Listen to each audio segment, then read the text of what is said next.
Olá, meus nobres amigos inscritos e membros do canal Spook Houses, Casas Assombradas, tio Spook com o seu super cabelão. Vocês vão ver, eu vou ter o cabelão do Zakk Wylde.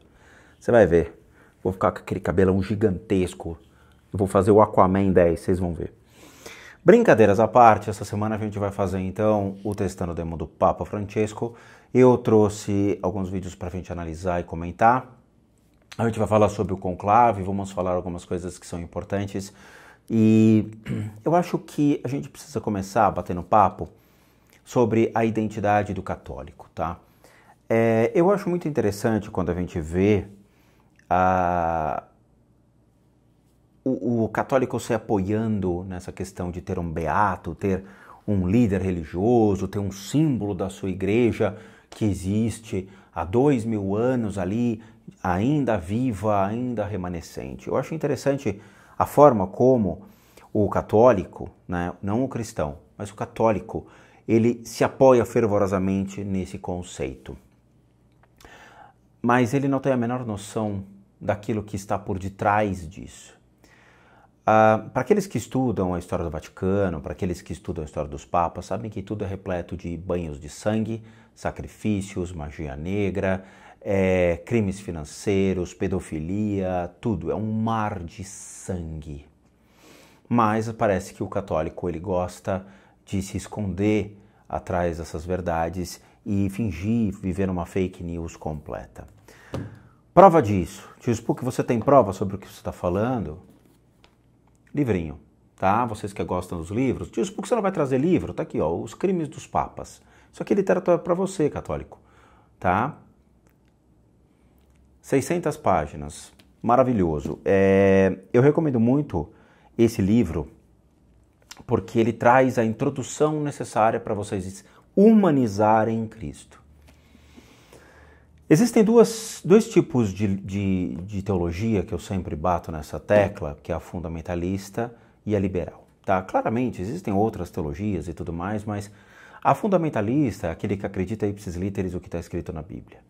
Então, para eles, tudo aquilo existe, de verdade. Existe uma cobra que fala, uma árvore que cai um fruto, você come, você sai do paraíso, o homem e mulher pelado no meio do mato, e que não é o Discovery Channel, né?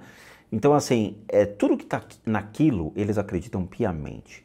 Algumas das vertentes da igreja, eles são mais radicais e passam a acreditar realmente que existiram gigantes, que existiram os anjos, que existiram toda a mitologia criada e principalmente, né, o romance bíblico. Então, para aqueles que fazem hermenêutica e exegese, sabem que aquilo tudo é um romance, é uma estrutura de metáforas, uma analogia, é tudo a respeito de romantizar a história. Por isso que a gente faz hermenêutica, por isso que a gente faz exegese, por isso que as pessoas vão estudar a Bíblia para entender realmente as passagens livre do romance, do proselitismo cristão fundamentalista. Quando a gente entra na teologia liberal, esse livro lhe traz a introdução necessária para vocês humanizarem realmente a história, entender tudo aquilo que aconteceu ao longo da história de Cristo. Ele traz uma introdução bem intensa, tá? Eu li essa introdução, ela é, assim, o que a gente vê realmente nas faculdades de teologia, tá?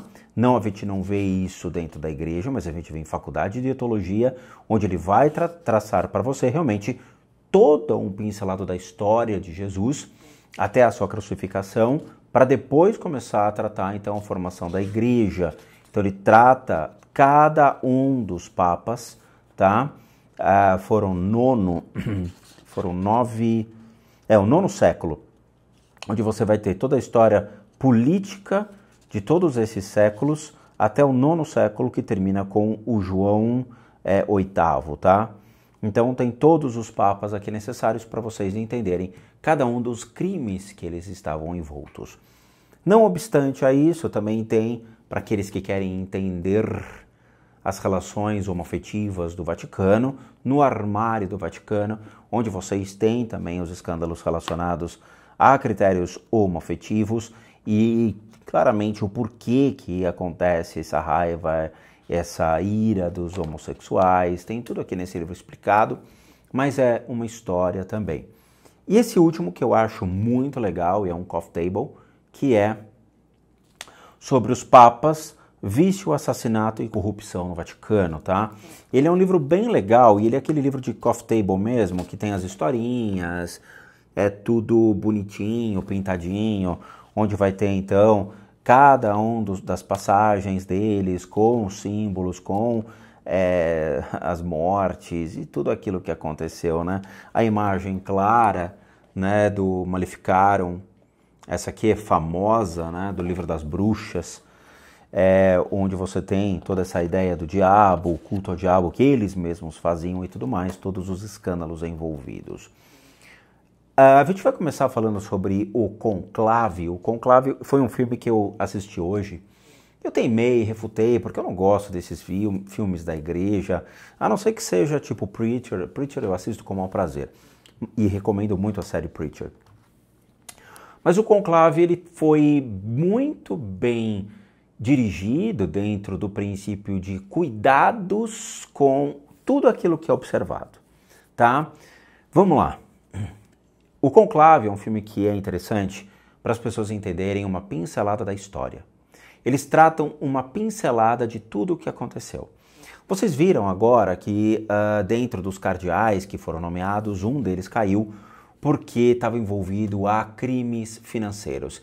E ele era um amigo do Francesco, tá? Então, foi condenado por crimes fiscais, cardeal desiste de votar no conclave, tá? Diz o jornal italiano. Angelo Beccio, ou Becchio, sei lá. Ele foi destituído do cargo que tinha no setor de finanças do Vaticano pelo Papa Francisco, mas desejava votar no conclave. Ele foi, então, uma das figuras históricas que utilizou-se do dinheiro. No conclave mostra exatamente os desvios de dinheiro da igreja e a utilização de recursos para meios próprios. Quando Francisco ele assume, ele se depara com gastos absurdos do dinheiro do povo para luxos, apartamentos caros, carros de luxo, sapato Prada, roupa Armani, bata, né? A roupa do padre Armani e outros gastos absurdos que o Vaticano estava então tendo. O Vaticano é uma máquina de dinheiro. Ele tem bilhões de imóveis, ele tem um banco dele, ele tem investimentos monstruosos, tem uma riqueza assustadora acumulada há 2000 anos atrás, de todos os povos que eles exploraram, destruíram, mataram, dizimaram, pegaram obras de arte, pegaram um monte de coisa, enfiaram no Vaticano e criaram toda a estrutura que vocês então vê na televisão do que é o Vaticano, né? E eles ganham com o turismo também. Então, todo mundo que vai lá gasta uma baita grana. Tem uma advogada que é a Vanessa, que é advogada aqui, assiste os vídeos do canal, foi até o Vaticano e tudo mais, e realmente aquilo lá é real, entendeu? Eles ganham muito dinheiro com essa exploração da história. Então eles são uma máquina de ganhar dinheiro. Então o primeiro fator, a corrupção financeira. Isso vocês vão ver no filme, tá? Desvios de verba e tudo mais. Segundo, a misoginia. Então os cardeais eles são superiores às freiras que ali estavam e às mulheres então que prestavam todo o suporte para o conclave. O conclave, eles passam ali dias e dias e dias dormindo lá dentro, comendo, reunidos, fazendo votação e ganha claramente aquele que tem o maior número de votos, dependendo do número de cardeais. Então pode ser, sei lá, 120 cardeais. Desses 120, eles vão votar naqueles que ele realmente acredita que tenha poder para garantir, então, dentro do seu viés, a estrutura do Vaticano. Existem cardeais que são mais tradicionais, tem cardeais que são mais radicais, tem cardeais que são mais, vamos dizer, para frentex, tá? Então isso mostra no filme. Cardeais que são mais preconceituosos, cardeais que são racistas, cardeais que trazem a misoginia, cardeais que trazem ódio a outras religiões. Sim, e isso daí é real. Ele não é uma mentira.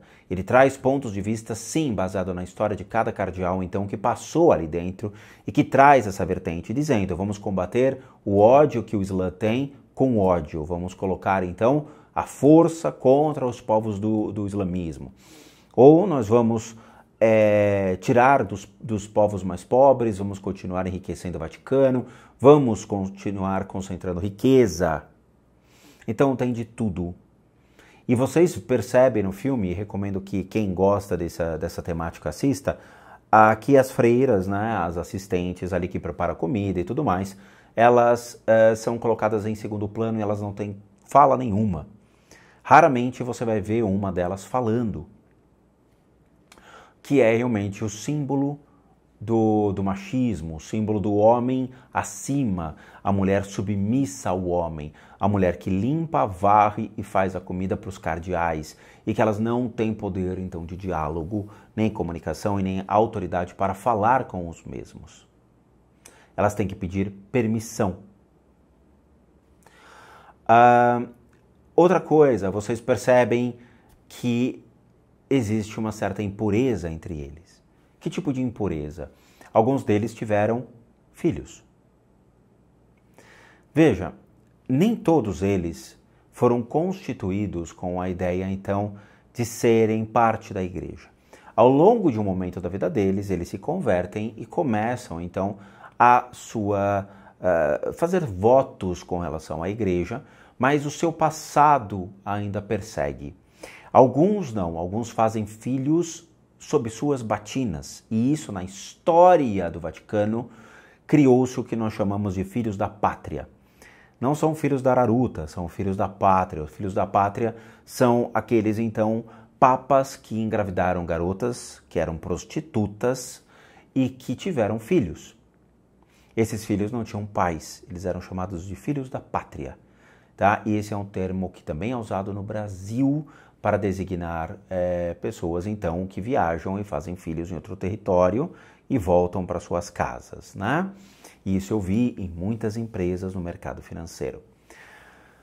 Então, nós temos vamos dizer assim, esse critério entre os papas. Alguns têm filhos, sim, e vocês vão ver que eles bebem e eles fumam.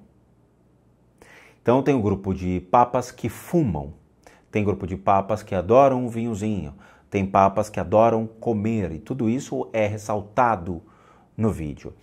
Somente um deles é que se destaca e que é uma figurinha que surge um tempo depois já do início do filme e que traz exatamente essa visão de Cristo. É o único, aquele que viu a dor, viu a morte, viu o sofrimento, viu realmente toda a tristeza da pobreza da população. Ele trabalhou então no Congo, ele fez a linha de frente no Afeganistão, ele viu mortos, ele viu os corpos, ele percebeu o sofrimento das pessoas. Aquele era então a figura representante de Cristo, era o único que realmente não cresceu em lugares que foram, vamos dizer assim, abençoados pela igreja, e sim lugares que foram esquecidos pela igreja, onde a igreja não teria poder. Por exemplo, em terra do islamismo, a igreja estaria sendo uma missionária em poder ajudar, então, aqueles que seriam os cristãos e que foram para a guerra, por exemplo, em nome dos Estados Unidos. No Congo, por exemplo, ninguém sabe o que é o Congo. Esse é o problema. A gente sabe o que é a África do Sul, a gente sabe o que é Madagascar, porque tem a girafa que fala, o leão que fala, né? A gente sabe o que é a Nigéria, o que é a Angola, porque tem muito poder brasileiro e português lá, porque tem certas igrejas neopentecostais que foram para lá para conseguir, então, ajudar as pessoas, mas claramente ganhar riqueza em cima dos pobres. Então vocês percebem que essa figurinha no filme, ela surge com o viés de Cristo. E ele desbanca todos os demais que são todos enviesados, um pela riqueza, um então por ter engravidado uma mulher, quando ele tinha 30 anos, a mulher tinha, sei lá, 14, 15 anos, ele teve relações com uma mulher já sobre os auspícios de sua batina, e isso aconteceu na história da igreja, é isso que eu quero que vocês entendam. Todos os papas passaram por essa história, todos eles, ao longo de toda a história do Vaticano, trouxeram os crimes. Eu li aqui um livro para vocês, e tenho no podcast, que são os crimes do Vaticano, onde uma pessoa até foi encontrada enforcada na ponte de Londres e era um dos funcionários que cuidava da administração do Banco do Vaticano. Morreu. Curioso, por quê? Não é mesmo? Talvez porque tenha descoberto alguns escândalos? Quem sabe? O mais legal desse filme, claramente, é como acontece a administração entre os votos e os problemas observados dentro dos escândalos que vão surgindo dentro do conclave. Enquanto o conclave vai acontecendo, que é o período onde eles vão eleger o Papa, que eles acreditam, então, que tem a capacidade, dentro de um viés político e ideológico, e não necessariamente que envolva questões sociais, mas sim de interesse dentro deles para a constituição de grupos de interesse. Ou seja, eles estavam votando então por um radical que iria fazer guerra, queria combater, vamos dizer assim, a questão do aborto, queria combater o poder da mulher, um monte de coisas que são retrógradas, e o maior medo deles era essa visão retrógrada. Era realmente ver o Vaticano voltando à Idade Média e não avançando dentro da ciência, ou não avançando dentro das suas ideologias, mostrando para as pessoas que o Vaticano não é alguém que vai impedir as pessoas de fazer o que deseja, mas sim de entender o que as pessoas desejam e reciclar isso. Algumas religiões fazem esse processo de se atualizar, outras se mantêm ainda presas aos seus dogmas. O Vaticano ainda se mantém preso. Então o filme é muito interessante, o final do filme ele acaba completamente com o Vaticano. O final do filme eu não vou contar, mas o final do filme é um regaço para o Vaticano. O Vaticano deve ter detestado o final do filme, mas que é possível o que vai acontecer. Então você vê eles com preconceito raciais com cardeais negros. A segregação lá dentro é clara, então existe uma mesa de pessoas que são ligadas aos Estados Unidos, uma mesa para a galera da América, né? Ou seja, do México para baixo, uma mesa específica para o pessoal africano, então assim, eles fazem essa segregação. E o filme, eu acredito muito no critério que foi apresentado, tá? Então eu recomendo bastante quem quer tomar um choque de realidade, assistir o filme Conclave, porque é exatamente aquilo que vocês vão ver, tá? Hoje, então, Os Segredos da Reunião, que acontece desde 1270, tá? Então, para o Papa ser eleito, ele precisa de uma maioria de 2/3 dos votos.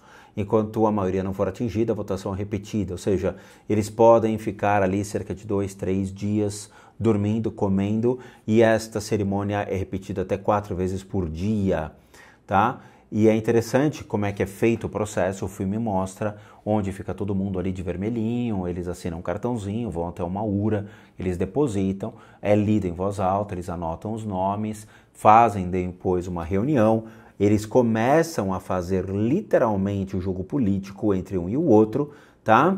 Então eles começam a ver quem deve, quem não deve, quais são os ideais, o que você vai fazer pelo mundo e um monte de coisa. E a treta é maravilhosa, tá? Eu recomendo que vocês, então, assistam. O colégio eleitoral, então, ele é composto por 134 cardeais. O filme ele não tem 134, ele tem 112 a 113 cardeais.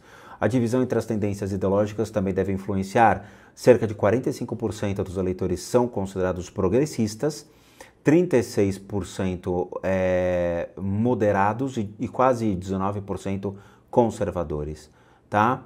Então vocês percebem o que todos têm um viés, todos têm uma ideologia, todos têm, então, entraves que possam melhorar ou piorar a estrutura do Vaticano, mas sim a influência que ele tem no mundo. Aqueles que não entenderam, o Papa é a representação de Deus na Terra. Existem só 2 religiões que são teocráticas no mundo. E, infelizmente, teve alguns professores de história que vieram falar besteira e não entenderam isso. Colocaram que o budismo, por exemplo, é uma teocracia. Não, não é, porque não existe Deus no budismo. Então, eu nunca vi gente falando tanta atrocidade do budismo quanto os professorzinhos de história do Brasil que vieram a público falar sobre outras religiões que eles desconhecem, tá? Então, novamente, aqueles que vieram a público falar besteira sobre o budismo, colocaram o budismo como uma teocracia. Não existe Deus no budismo. Então, a Dalai Lama é a representação de Deus. Se não existe Deus, ele é a representação do quê, cara? E eu cansei de falar isso, mas eu não tenho mais voz na internet, então não adianta ficar batendo nessa tecla, chamando o professor de burro, porque não muda nada. Veja, novamente, existem duas religiões que são teocráticas. O catolicismo e o islamismo. Duas. O que é teocrática? É a representação de um Deus na Terra. Antigamente, novamente, presta atenção no que eu vou falar. Livro de Geert Tyson, As Primeiras Comunidades Cristãs Primitivas ou Primitivas Cristãs. Leiam esse livro porque ele é maravilhoso. Você não quer ler esse livro? Mircea Eliade. Mircea Eliade traz livros maravilhosos sobre religião, sobre fenomenologia, que é exatamente o que é observado. Ou também não quer ler isso? Tá aqui, ó. Os Crimes dos Papas. Essa introdução é suficiente para mostrar exatamente o que eu estou falando. Antigamente, os imperadores eram a representação de um Deus na Terra. Os imperadores, eles detinham o poder sobre um povo. Eles poderiam matar ou colocar uma pessoa em cargos que realmente fossem de confiança. Eles poderiam acabar com o povo. Eles poderiam destruir e disseminar outros povos. Eles eram, então, a representação do Deus, porque eles poderiam condenar uma pessoa não à morte. Eles davam abrigo, comida, proteção às pessoas. Eles eram louvados e admirados, por isso que a maioria, quando vê aqueles filmes antigos, eles se curvavam ao imperador, porque o imperador tinha um poder soberano às pessoas que somente Deus deveria ter. Quando ele, então, passa a representar a Deus, os povos da antiguidade não gostavam disso, porque um humano não poderia ser uma representação de uma divindade.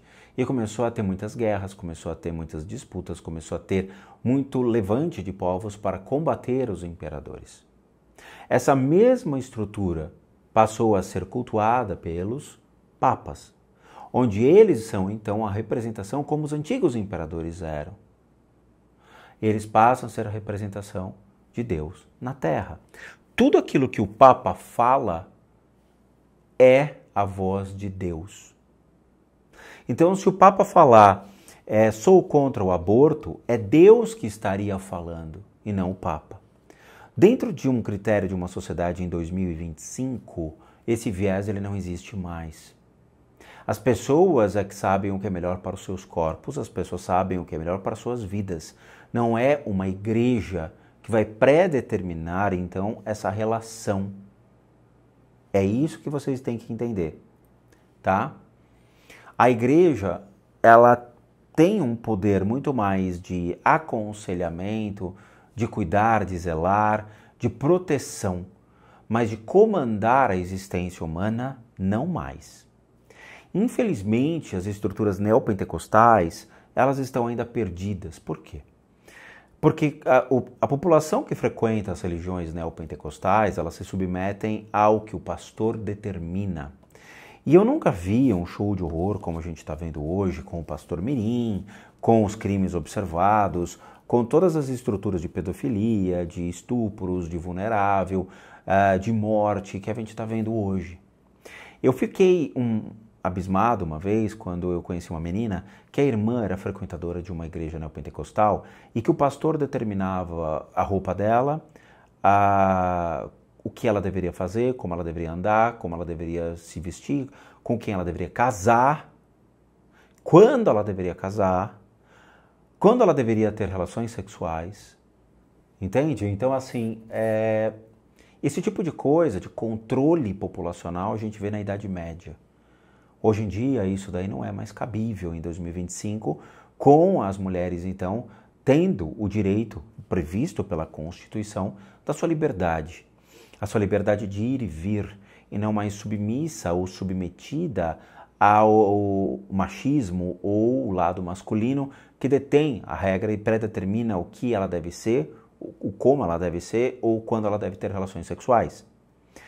Veja, uma coisa é você, mulher, ter realmente ouvidos para o seu parceiro, o seu homem. A outra coisa é você se submeter ao que o seu homem quer. Então, ter relações sexuais quando ele te obriga a ter. Isso não. Ou a violência, o controle, o domínio, também não. Então, o que eu falo para vocês é, a gente está vendo uma igreja da Idade Média ainda existindo no Brasil. Faça, então, um conclave que vai trazer figurinhas bem ruins, tá? Tem os nomes aqui, eu dei uma olhada, são pessoas muito ruins que estariam, então, ali no conclave, questionáveis e que podem complicar ou não a história do mundo. A responsabilidade, então, de uma estrutura em que Deus estaria agindo sobre a sociedade no mundo. Tem aqui, ó, os abusos sexuais na igreja, um tema presente na agenda do conclave, tá? Isso é uma matéria que saiu. Após ocultar durante décadas os crimes sexuais cometidos por padres contra crianças, a Igreja Católica traz o tema no centro do conclave para substituir o Papa Francisco. Este foi um dos desafios mais dolorosos do primeiro pontífice sul-americano, que fez mais do que qualquer outro no cargo de abordar esse tipo de abuso. Os cardeais agora colocam o tema entre os principais desafios do substituto Francisco. Só tem que avisar, separar quem realmente cometeu o crime ou não, porque ali provavelmente deve ter alguns que são bem ruins, tá? Bem ruins. Francisco, que faleceu na semana passada, então assumiu o poder em 2013, quando a igreja se esforçava para responder a uma avalanche de revelações, e teve. A ONU levantou cerca de 2.000, 3.000 crianças que foram violentadas em um período e cobrou uma postura do Vaticano, e o Vaticano falou, qualquer coisa eu pago ali um psicólogo para essas crianças, né?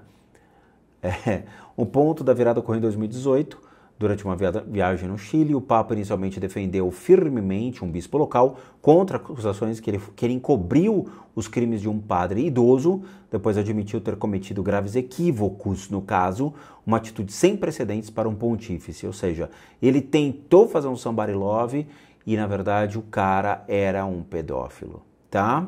Maravilha, Francisco, bom. Em 2019, Francisco se mobilizou para realizar mudanças duradouras na forma em que a igreja gerenciava o abuso. Ele eliminou o sigilo pontífico sobre as agressões sexuais de crianças e as denúncias, testemunhos e documentos dos julgamentos internos da igreja podem ser entregues agora à justiça civil, embora não haja nenhuma obrigação. Pode, mas provavelmente não vai, tá? Então, mais vítimas continuam lamentando que o clero não era obrigado a denunciar possíveis crimes, infelizmente. Então, isso não exige transparência pública, divulgação pública, nem envolve informar as forças de ordem. Olha que coisa legal, né? É uma pena.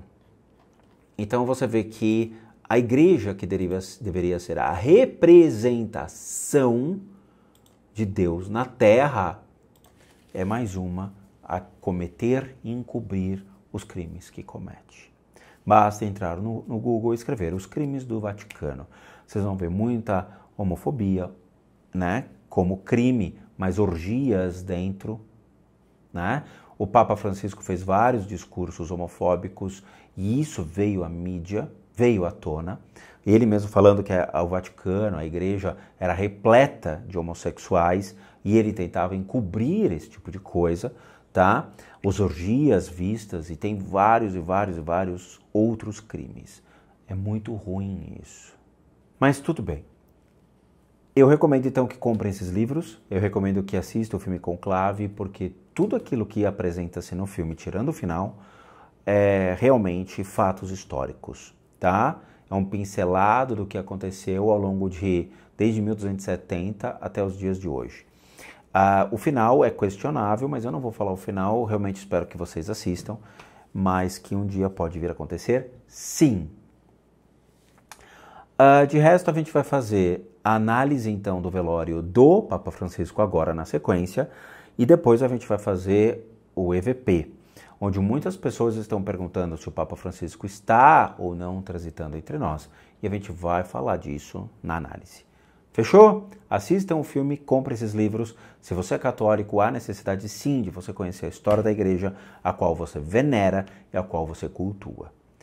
Bom, como recadinhos finais, todo mundo que sabe que eu, Rodrigo, sou um terapeuta, um psicoterapeuta alternativo, sou licenciado nacional e internacionalmente por institutos que me habilitam, me capacitam para que por meio de técnicas complementares a gente possa complementar a medicina e não substituir.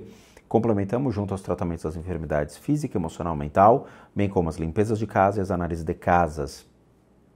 E para aqueles que querem passar por isso, devem encaminhar um e-mail para limpezadecasas@gmail.com e lá vocês vão obter todas as devidas informações, bem como os respectivos valores. Sim, eu cobro porque eu sou um profissional das práticas integrativas complementares. Para aqueles que querem ajudar o canal, nós temos 3 formas de donation: PayPal, seja membro, valeu. Os 3 encontram-se aqui abaixo, basta você clicar em qualquer um desses linkzinhos, vai ser levado a uma pagininha que você pode doar o valor que você quiser ou puder. Ou o nosso site, que está agora em reforma, mas logo, logo trazendo coisas muito legais para vocês. Bom, vejo vocês então nas continuações dos vídeos e bons sustos a todos nós.